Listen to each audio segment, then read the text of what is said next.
Hi, we did it. Good. We had to get Facebook ready for us. That's right. We needed like a pause. But we're here, and I'm here with Cayce Howe in my, I'm saying her last name right. Yeah. Howe. Yeah. In Cayce. my living room here in Long Beach, where Cayce and I both live. And yeah, I told Cayce I kind of just intuitively knew I wanted to talk to you again and do one of these with you, even though you were just here maybe a couple months ago. Mm-hmm. But I also knew that Cayce had just written a book, or just published a book. Yeah. And it's a special time actually where Cayce's doing something super special with it, right? So welcome. I Thank you. Give you a chance to say hello. Yeah. Hello. But yeah, so we get to share with you even more specifically about Cayce's book that he has totally created with his artwork. Can I open up and show? Absolutely. There's a good picture of the artwork. It's got artwork. It's got like poetry, meditations. I look forward to hearing more. But and it's beautiful and it feels so good. It's called Becoming Water: Heart Path to Wisdom. Poems on life, love, and awakening. Oh, it's gorgeous. So right now, we'll keep mentioning that you have this thing going on where you're making all the proceeds go to... Yeah, maybe many of you are aware of Seal Beach Animal Rescue. In Seal Beach, it's a local no-kill shelter. Okay.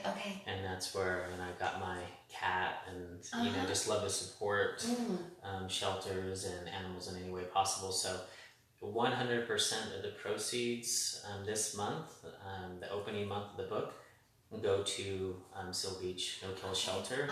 And so if you buy it on to that shelter, so if you buy it on Amazon, everything goes to there. We'll make sure we post the link in the comments. We need to sell 50 more books.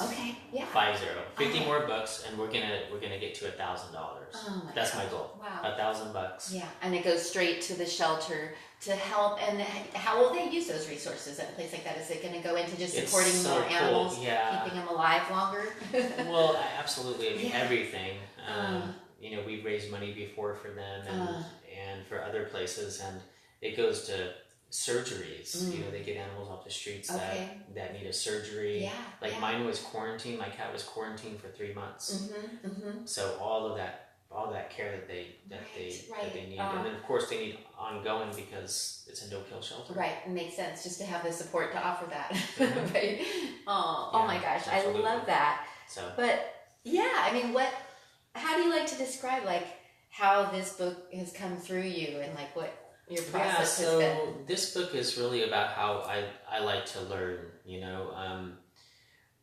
Throughout my practice period, my path is that I really have a short attention span.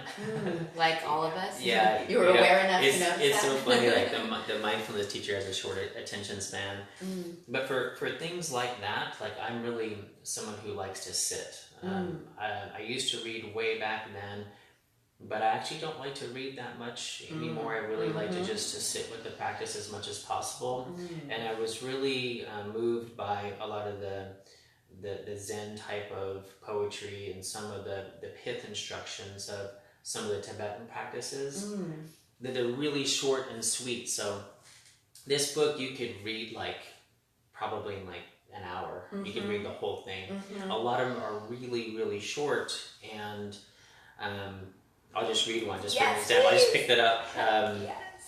And this book also too, as far as the progression, so there's three sections: life, love, and awakening. And it's really kind of an instruction manual in a way of the path, right? Oh my gosh. The life part is philosophical, how do we deal with this samsaric existence, right? Because we need to be able to, engage fully and completely and peacefully. And so that's the life part. And then the bridge is love. So the middle chapter is love. Oh man. Which is always, wow. Always found the bridge between those two worlds, relative and ultimate truth. What exists in both places is love. So the middle chapter is love, and we're getting a little deeper, in the love chapter. Okay. And then the final one is awakening. So then we move into more ultimate truth topics. And so really, yeah, there is a nice progression that you get throughout the book. Mm. And so really short, like one I just opened up to with love is a blanket and some food can outdo the world's most beautiful love poem. Wow. Oh my God. They're very simple. And so like actually feels, I mean, timeless, but also fresh and modern, and like even like what's relevant in our hearts and awareness. To me, that it brings up so much, right? Yeah. Wow. So here's another one, just show you the brevity. Imagine the new worlds that await discovery when our eyes see what only the heart now beholds. Woo, man. Oh, I love that. So that's a couple from the love part. So I could also imagine someone, they could either read it in 1 hour, or they could like have this at their bedside and read one a day, or just use it as something to meditate, and to know that's a meditation when they're reading it, right?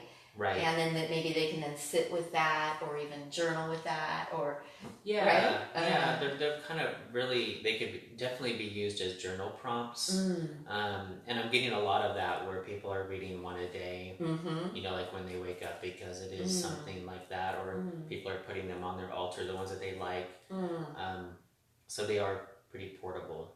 Have you envisioned making it into like cards or things like that? Are you picturing other things happening? Yeah, actually, we've already got some stuff developed. Some tapestries. Ooh, yeah. Some tapestries are coming, and coasters. Great idea. Because I actually had that envisioned already, because you know, mindfulness, the Pali word for mindfulness is sati, and it means to remember. You know, and that's what we're doing here. We're just remembering our own truth, our own self, and whatnot. Right. And I definitely don't want these or any kind of things that move people, and myself included. Like, I don't want them to live in a book or live on a bookshelf or be hidden away. Wow. Yeah. More than anything in this overload of information that we're experiencing, we need whatever's inspiring, like whatever's good, we need it out here. We need to be able to see it. And that's why if you see me wearing these beads, it's because I need more mindfulness. I don't wear them all the time, but I wear them when like I'm losing my mindfulness. You know, if I feel like I'm just being distracted and whatnot, I wear something or put something on. We used to wear, when I lived at the meditation centers, one of our teachers would have us wear a lap counter. Okay. You know, like these little, if you're not a swimmer, they make these swimming laps. Okay, yeah. They make these little tiny watches. They go on your finger, and they're digital, and they're waterproof, of course. And when you swim and you take a lap, you just click it, right? And so every moment of mindfulness that we would have, we would click it. And so we would count our moments of mindfulness. Also, too, like you can count your mantras. If people are at long retreat doing like 100,000 mantras or 100,000 prostrations in these practices called the Nudra practices, they would do them. But anyway, the point is that what makes you remember what you already know. Like most of all these things we already know, we just need to remember. I love that. Yeah. I love, because I feel like I've been realizing that with that concept of mindfulness, that it almost feels strange that it's a concept, right? Because it is this remembering of how we actually maybe we're like can be, right, and just being more our natural selves. But then I love how you also point out that the practices are about a way to remember, right? Just anything that helps us remember to be mindful, for instance, right? So yeah, absolutely. Does that make sense? So that mindfulness is like a remembering of its own, right? And then the practices can be a way that we can remind ourselves, right? And then that you could personalize it like that, right? You've decided this bracelet is something I pull out, or right, or that kind of ring, and that anyone can do that with anything, right? With anything. Turn it into a mindfulness. That's right. Reminder. Right. You know, the best holy object I've ever found to, especially in these days, to remind yourself is your cell phone. Every time you reach for your phone, you know, because part of the practice is taking the distraction as the path. Wow. You know, so whatever becomes a distraction or something, move towards it with non-judgmental, compassionate awareness. But so I use this a lot, which is like every time I reach for my phone, that's a trigger to wake up. Mm. Like, why am I reaching for it? What am I trying to get out of it, or whatever? With your non-judgment, though, right? Yeah, and your compassion. Right. It's not like shaming, like, oh, I'm looking for my phone again or Mm-hmm. something, but just I'm waking up. Mm-hmm. Right. Yeah, just another moment of wakefulness.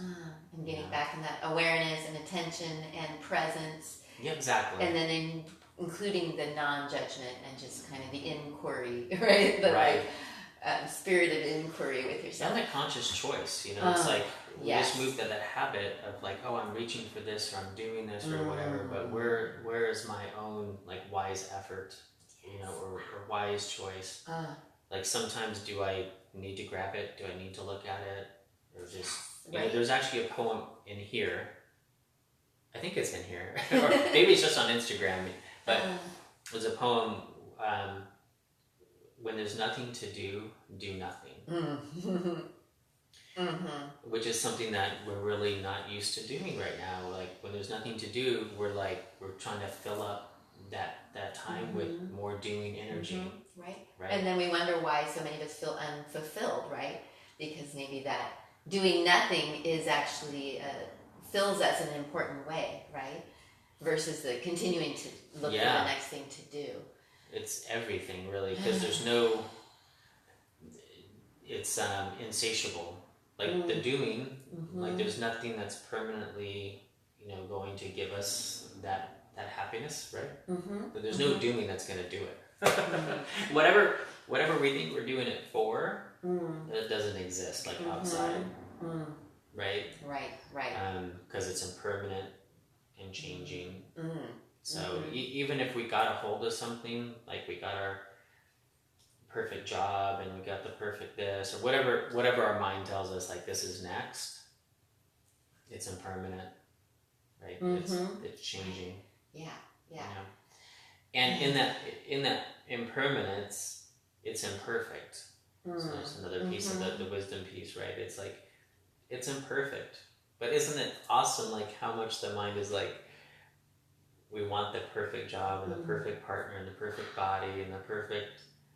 And then we just lose that really simple mindfulness that, well, we know that nothing's perfect.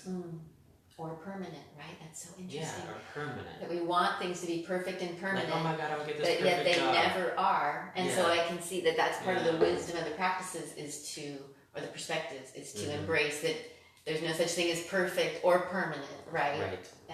But then it helps us cherish. And one thing I feel like you're bringing up that's so important is also the choice with action, right? Because it's not just about like watching ourselves in action and be like, oh, there I'm reaching for my phone. Oh, interesting. Oh, there I reached my phone, right? But now bringing in that awareness to consciously choosing what you are going to do with your precious action that you are going to take in the world, right? Like getting even more conscious with what we are doing, right? And the action that we are taking. So it does translate into our actual actions, right? Versus just our perceptions of, you know, watching ourselves. So I love it because it feels empowering.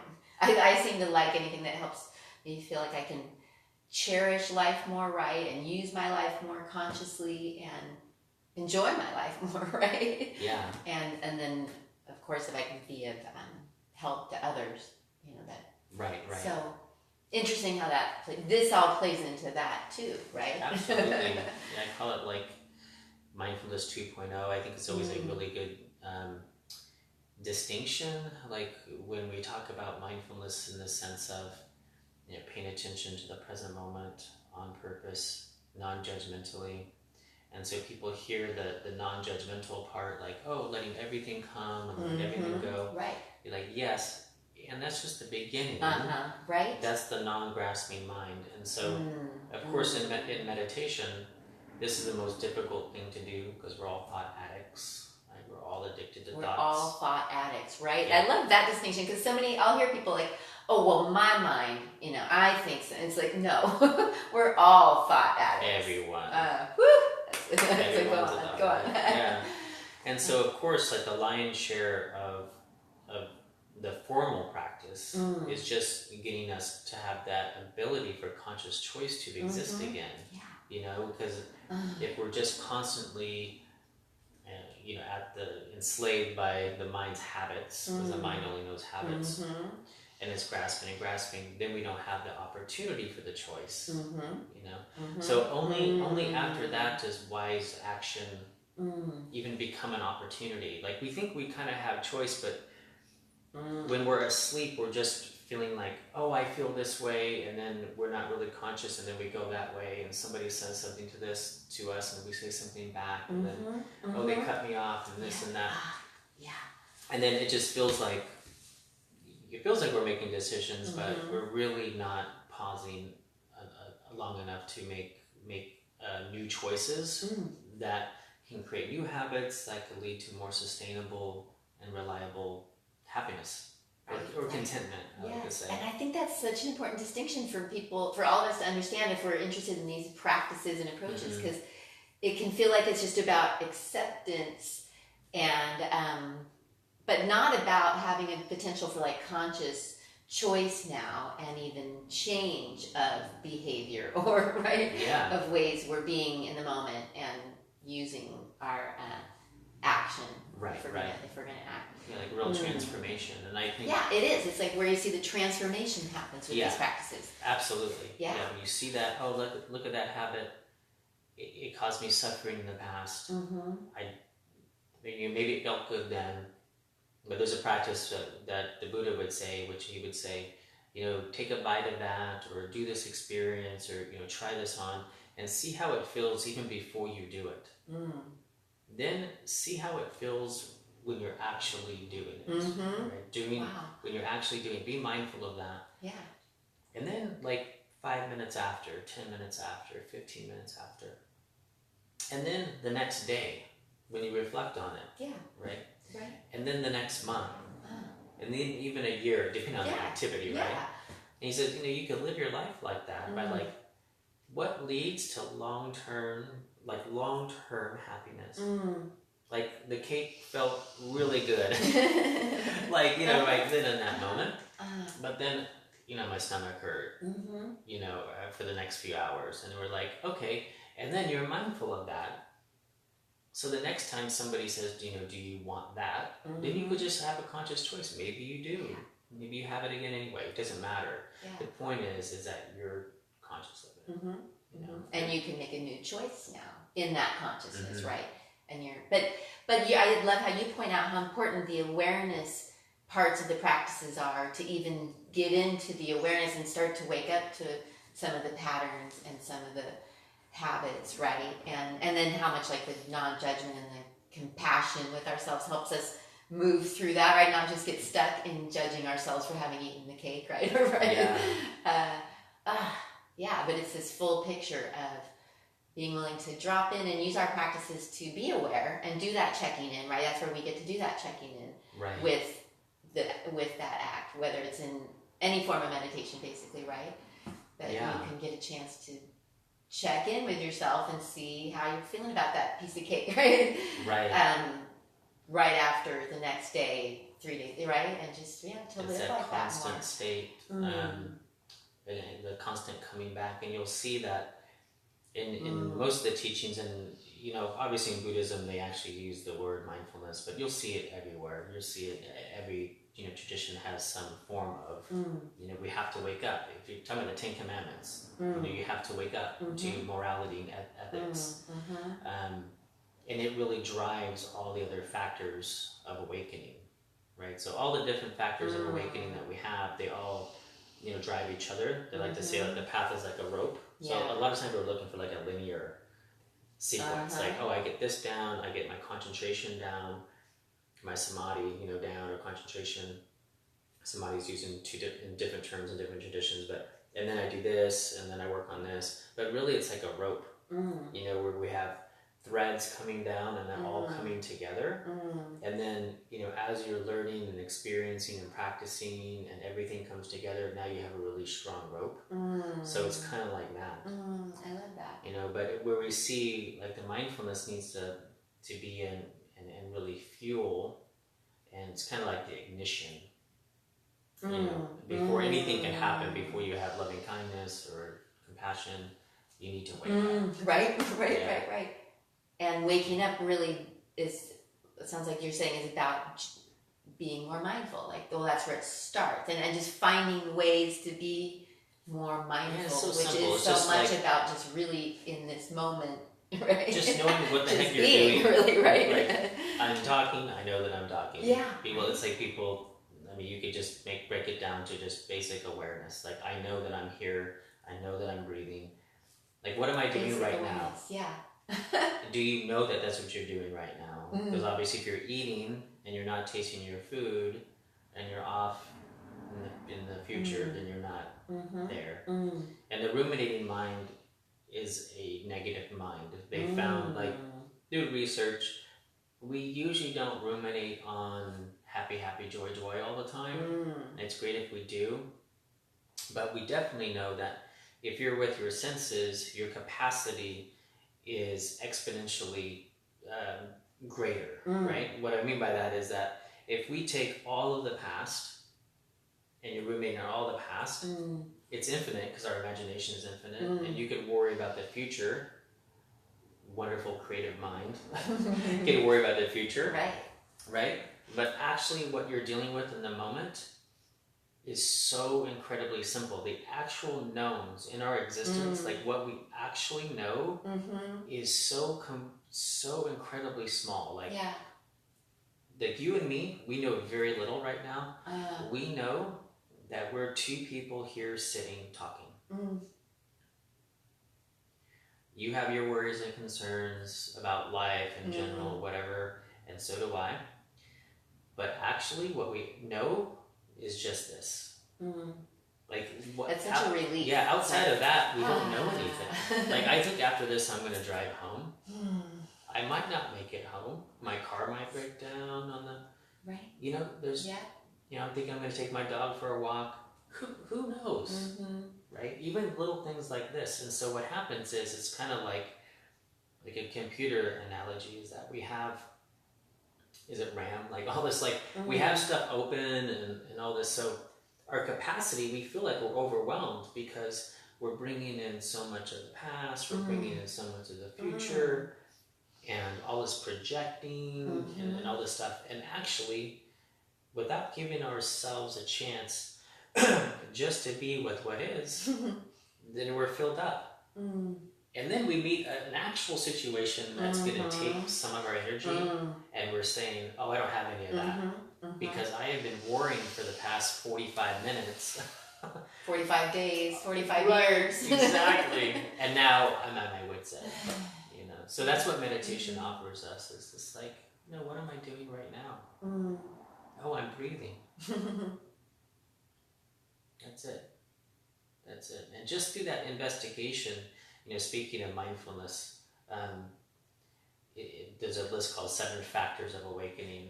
You know, so we have mindfulness, and with mindfulness, we have the opportunity for investigation and curiosity. And it's because of investigation and curiosity that we get energy. So this is the third step. I felt more energy as soon as you just said those words. Yeah. Go on. So we see, like, in that's the opposite. Like when we get bored of something, we lose interest. You see how we see that terminology, like, oh, I'm bored of it, or he lost interest in that, or he lost interest in her, right? But when we stop paying attention and stop being curious with our surroundings or the people in our lives or a hobby or whatever, we lose energy, right? So when we're looking at our meditation practice, we have mindfulness, and then we have investigation and curiosity. And because of that, energy arises. And energy is a force that arises naturally through these 2 factors that are preceding it. And then from that energy, joy and rapture can arise. Okay. You know? And I liken this to, like, when I take my dog to the Rosie's Dog Beach.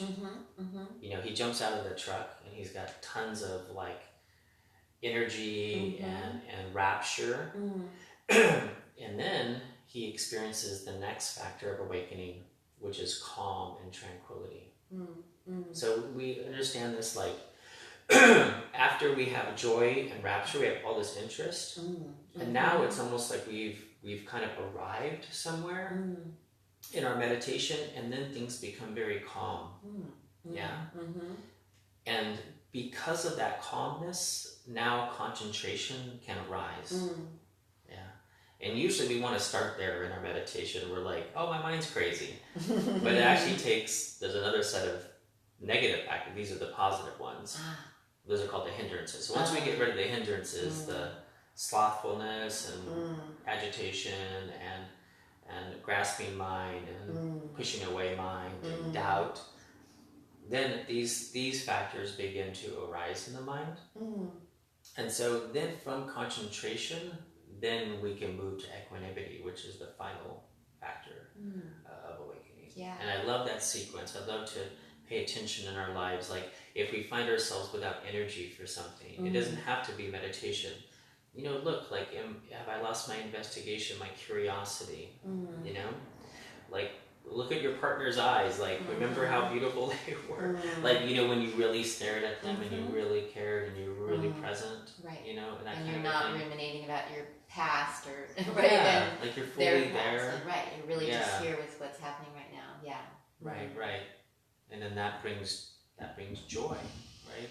Right. But I can really feel that in my body. How much to me that shares how this can impact relationships, right, and the world so much, as more of us might just have the privilege to adopt more of these ways, right? Yeah, absolutely. And I love how you've weaved this into your book, having its own like spiritual path through the book, right? It's so I love how your understanding of the teachings has been weaved into all the aspects of what you've done in this book. It seems to me. Absolutely. Yeah. You know, the it's title. So conscious. Speaking of conscious action, right? Right. Like with the choices, with what you've done in the book. Wow. Yeah. Yeah, the title kind of goes along with that. Like, yes, Becoming Water. I'll show people again in case they're new. Cayce's book that he just published, and right now all proceeds going to Seal Beach Animal Shelter. It's no kill. But yeah, go on with. You were going to talk about the title. Yeah. Yeah, there's an analogy that I like to use in that, as far as unpacking kind of the spiritual path, is that if I throw a lit match at you and you're combustible, then what's going to happen? You know, boom, right? But if I throw a lit match at you and you're water, what's going to happen? Yes.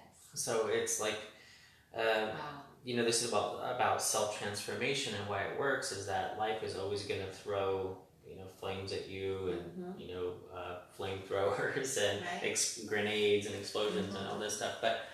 And that's fine. Yet how you meet it is what matters, right? If you're meeting with openness and spaciousness and, you know, as water, then it's okay.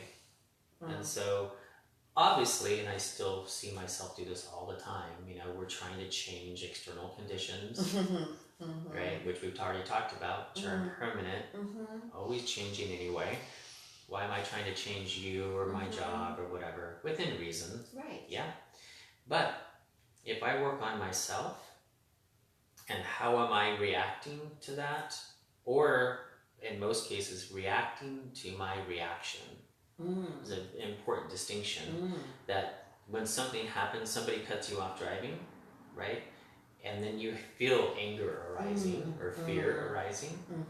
And then how are you reacting to that? Like, that's okay, right? Fear, obviously, is going to always be there in some form or another, right? Yeah. Self-preservation, right? So if I'm meeting that with non-judgment, like fear arising, the energy of fear is arising.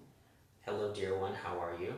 That's a good mantra. Hello, dear one, how are you? Yeah, hello, dear anger. Hello, dear fear. How are you? And watching that with the wisdom that it's going to be impermanent, and we're watching it come and watching it go, with the wisdom that I don't need to follow you. I could be with you. I'm not pushing you away. I don't need to follow you. I could be with you, but would not follow you. Right? So that's where the inspiration came, and that's the first poem is called Becoming Water. Would you read that one? Yeah. It's a description of what I said, but maybe if that feels relevant. Maybe a little bit more poetic, maybe not. I don't know. Let's see. If I throw a lit match at you and you are combustible, a fire is inevitable. If I throw a lit match at you and instead you are water, what happens? Life will throw everything from embers to flames your way, ready to set you ablaze. This you can't control. What is in your domain is what beats that fire. Once the attention is shifted away from the arsonist outside, an inner realization can be seen.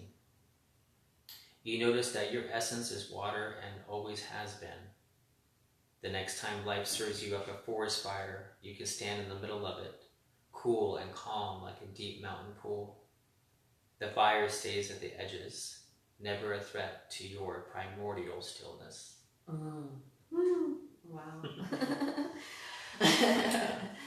I feel like I was like watching a fireworks show during this conversation because I was just like, ooh, ah, wow. Wow. And I am so thankful that you're willing to like allow through so many of your, what I know you teach and people pay you good money for it. So I so appreciate that you're willing to share your wisdom. I see that it's 12-12. Good alignment, but awesome. Wow. And are you still, can people still come sit and practice with you in Long Beach on Sundays? Are you still doing that? Okay. Because I know you started a teacher training and you're maybe in the middle of that right now. Is that true? But we have a wonderful sitting group. We've been there, I think, coming up on 6 years at Sacred Roots in Long Beach, and that's every Sunday, 10 to 11:30, every single Sunday. I gotta come play with you guys. Absolutely. And then my favorite thing in the world is one-on-ones. You know, if somebody really wants to go deep with their meditation practice. Also, I work a lot with mental health, depression and anxiety. So I work a lot with that, and then just using these practices, you know, to assist, and then I do some performance work too. Just people that are. I work with athletes on emotional de-escalation or regulation. You know, because man, if we're not operating, you know, if we're operating in stress load, under stress load, you have about 50% performance. This as you know. speaks for most of us. Yeah, all the time. All the time. But people who are especially interested in performance, that's super cool that you're ready to help them really hone in on that and use practices even more. Yeah. So so you could reach out to me. I use Instagram the most. Yeah. I think that's probably the easiest way. You could DM me on and I Instagram. can imagine how much someone's practices would grow working with you, like whether it was for months or like a whole year. I mean, I can imagine like, oh my God. I've had people for years. I bet, and you're becoming like a bit of a therapist to them, whether we admit it or not, right?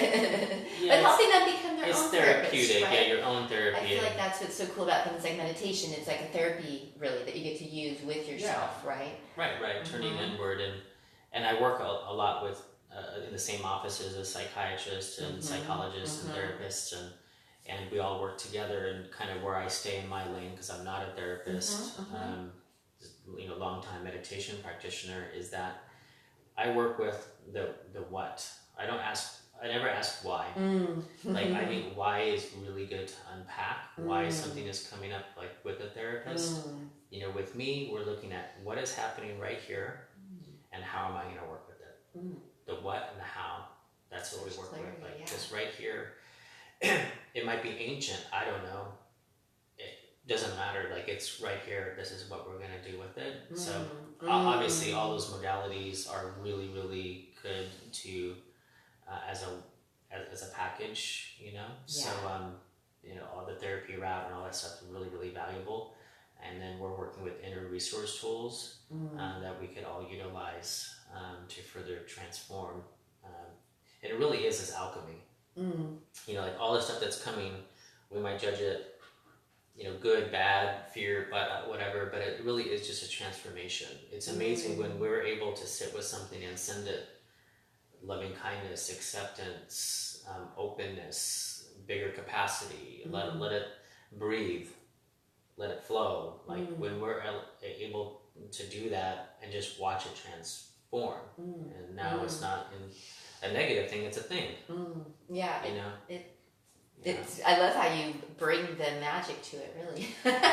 Or you admit the magic to it, right? Even though you deliver it also in such a practical, grounded, I don't even know what the words are, in a way that's really fresh too, though. I feel like, and really going to like speak to so many people. I feel like this could be so great for young people too, to get introduced to the practices. I mean, people of all ages, but I just feel like it would be awesome to get more like teens getting a hand on. Yeah, right. Yeah, it's definitely becoming more popular in younger age, but yeah, to have like Thought 101 in school. And I even mean your book, though. I mean, I think your book would be that'd be a great. Beautiful even gift for like a young person, right? Or any person who has interest in even just who has interest in enjoying life more. We won't even cover practices and such. So, wow. Well, I know I have more questions, but I could probably save them for our next time. So, next time. Anything else you want to say before we close up with people? No, just thank you. Just Amazon for the book. Yes, Becoming we'll Water, post that Cayce, and if anyone's joining late, 100% of the proceeds in October goes to a no-kill animal shelter. In Seal Beach. I love that you chose a specific shelter that you know how they work and that you have even adopted some animals That's from. right. And that you are going to get it just straight to them, right? And letting your art be something that is helping like that. Right. Happy to get back. So. Yes. Yeah. And maybe we'll talk you into a party for your book too. So okay, cool. We'll keep people posted. And will you do another teacher training in this next year? If people are interested in doing meditation teacher training with you, or are you considering that? In 2021. Okay. It's going to be a much bigger one. It'll be a year long. Yeah. It'll be here before we know it, right? So, Well, awesome. Okay. Well, thank you so much. I really appreciate it. Thank you. So and much. thanks for everyone watching. Yes, Reach out to me on Instagram because I do really like to actually connect with human beings via social media. Yeah. And not you're, just being like, whatever. It's Cayce Howe on Instagram? Yep. Okay. Cayce Howe. I spell my name funny. Cayce Howe. Yes. Which you remember why I like that name, Cayce, too, right? Tiger Cayce? Because my daughter's name is Cayce. Oh, that's right. Remember that? But she spells it with a K. So, well, thank you. Thanks. Any of y'all being here, and reach out and get a copy of the book for you and your loved ones, and help support the shelter. And that's going on until the end of October. True? Yeah. Okay, so do it now. It's an offer to help the animals. That's right. All right. Thanks, y'all. Thanks, Cayce.